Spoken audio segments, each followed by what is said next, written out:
So, ang total po ay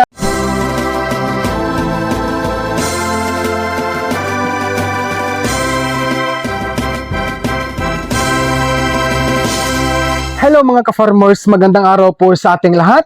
Kumusta naman tayo mo diha guys? So ang atong topic ngayon sa video na ito, i-share ko po sa inyo ang sukat po sa pinagawa kong gestating pin at at the same time po farrowing pin din. Dahil kulang po ako sa space no, sa babuyan, kaya ito, package na guys, gestating pin at farrowing pin. So guys, ito i-direct to the point natin ha. Meron akong hinanda dito na mga listahan po ano. So, before ko sabihin sa inyo pala ang gastos ko, dito magpapalit lang ako ng chinilas ha. Yan.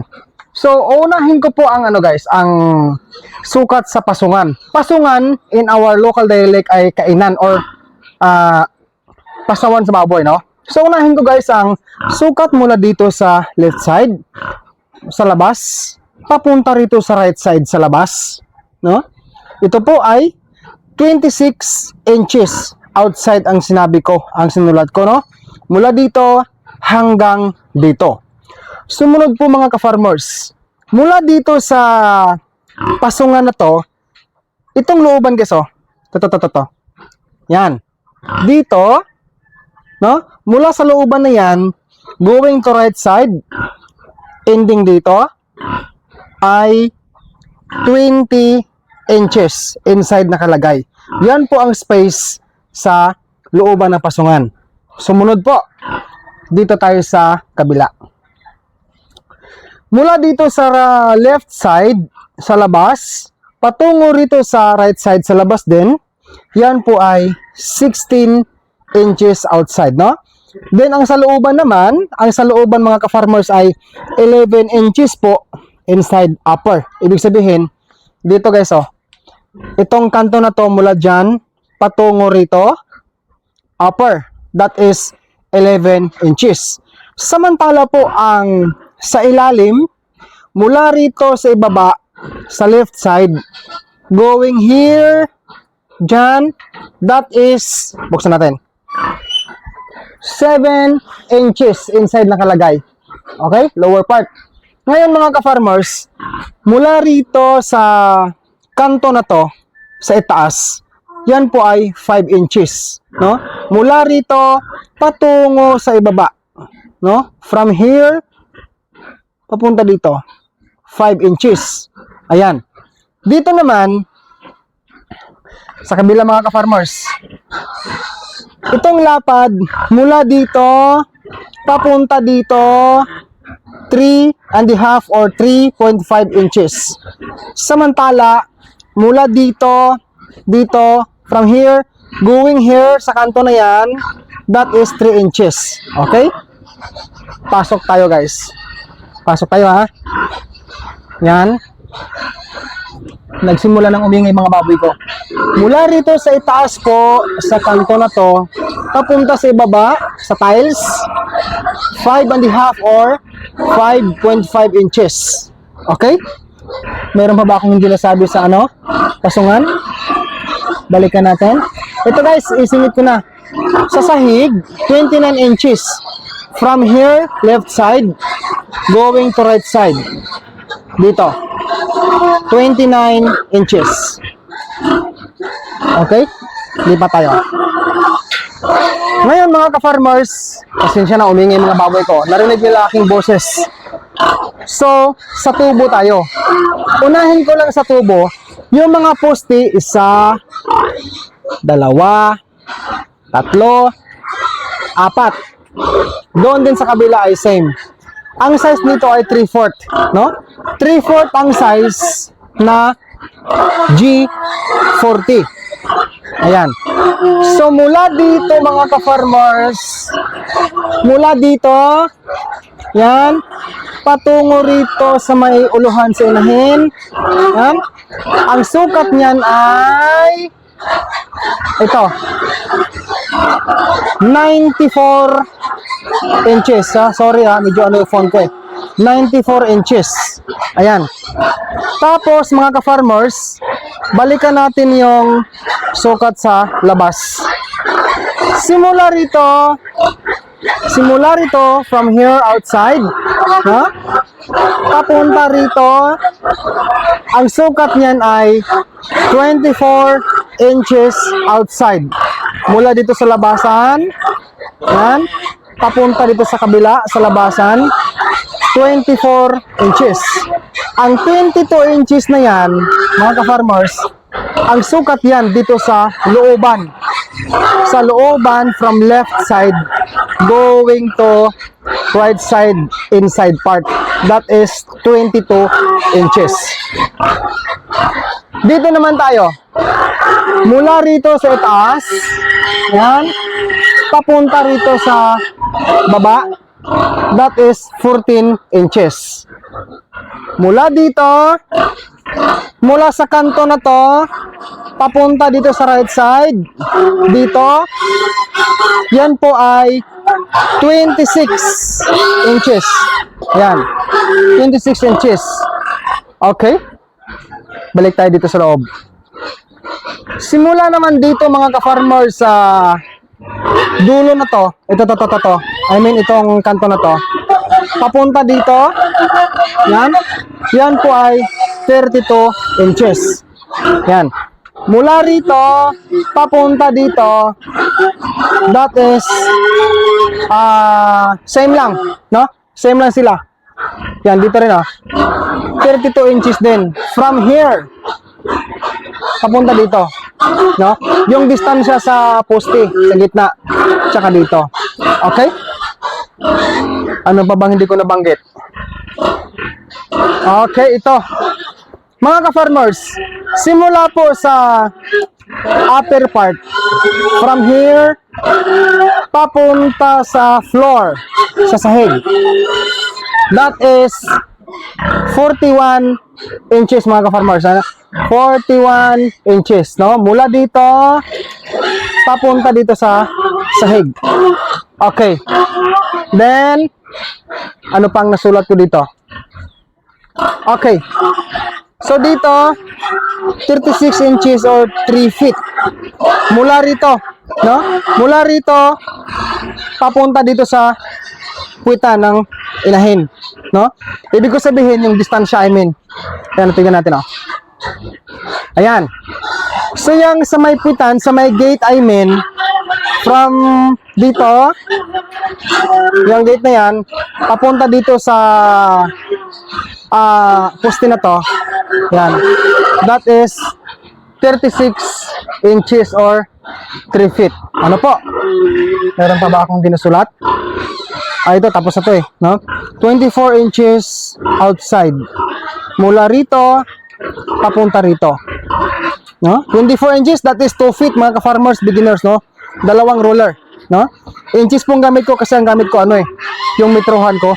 Then, ang sa looban naman, dito, looban, inside part, papunta dito, 22 inches lang, no? Ngayon, mula sa sahig, mga ka-farmers, mula sa sahig dito, papunta dito, itong first tubo, kasi tatlo to 1, 2, 3. So, mula dito, papunta dito, 12 inches or isang ruler. Pero beginners, sa akin lang pong linawin. Ang guys, ang sukat sa ang sukat dito dapat pwede na ang 11 inches. No, mula sa sahig papunta sa itaas, yung unang tubo. Pwede na sana talaga ang 11 inches, no? Okay na 'yan. Panahon ng booster stage or lactation stage, no? Pero ako, sinubrahan ko ng 1 inch. Ginawa kong isang ruler or 12 inches kasi nga, yan, gusto ko lang talaga para luwag-luwag ang mga biik, no? Maluwag ang mga biik pag sila po ay kumukuha ng gatas sa baboy inahin. Regarding po sa guys, regarding po sa kainan, ayan, ginawa kong tiles pala, no? Ayan po, So, ginawa kong tiles ang sa ilalim. Diyan banda, Yan. So, disclaimer lang mga ka-farmers. Di lang, papalit ako ng chinilas. Babalik ko dyan. Okay. Disclaimer lang ho mga ka-farmers. ano man ang inyong nakikita sa aking backyard piggery, merong mga simento, no? Simento. May kawayan, no? Halo-halo. May kabilya. Ano man po ang inyong makikita, disclaimer lang ulit, yan po ay kagustuhan ni Dodong Villaran na yan ang magkaroon ako, no? Talagang ginusto ko yan. Okay? Kasi may nagsabi sa akin, ang ganda ng pin ko sa baboy, tapos kawayan ang dingding at iba pang mga parte sa aking baboyan. Okay lang yan sa akin, wala namang kaso. Pero, i-honest ko lang, kagustuhan po ni Dodong Villaran na gumamit ako ng kawayan. Lipat tayo mga ka-farmers sa gastos. Okay? So dito, ang gastos ko mga ka-farmers dito, ayan. So ulitin ko ang mga poste, 3/4 ang size, no? 3/4 then G20. So nakabili ako ng tubo na 3/4, no? Tubo na 3/4, isang piraso, 555 ang presyo. Okay? Tubo 1/2 S20, 370 each times 7 pieces equals 2,590 mga ka-farmers. Then bumili ako ng welding rod, 2 kilos. 100 pesos per kilo, 200. Ha? Welder, nagbayad ako ng 1,200 mga ka-farmers. Pagkatapos, meron tayong inabangan or nirintahan na welding machine, no? 300 lang ho ang binigay ko sa owner, no? Sa kaibigan ko. Meron ding cutting desk. Siyempre may cutting desk tayo kasi nga pinuputol sa tubo, no? Tag 50 ang isa, 2 piraso kasi 100 lahat. So, ang total po ay 4,945. Ito guys, oh, you know, 4,945. Meron akong additional na expenses. Ang aking pong additional na expenses mga ka-farmers ay, ayun, oh, labor. Yan. Labor, tambak, bato, graba, at buhangin. That is 1,950. Sumunod ang steel matting, isang piraso times 450, no? Simento, 3 sako, sa tag 220 ang isang sako equals 660. Ang alambre, 1 kilo times 86 per kilo, so 86, no? PVC pipe, 1 inch, 2 pieces, times 157 equals 314. Snacks, syempre meron po, no? Sa mga kabahante ko. 300. PVC elbow type, 2 pieces, times 78 each, 156. Ayan. So, ang total mga ka-farmers ay 3,916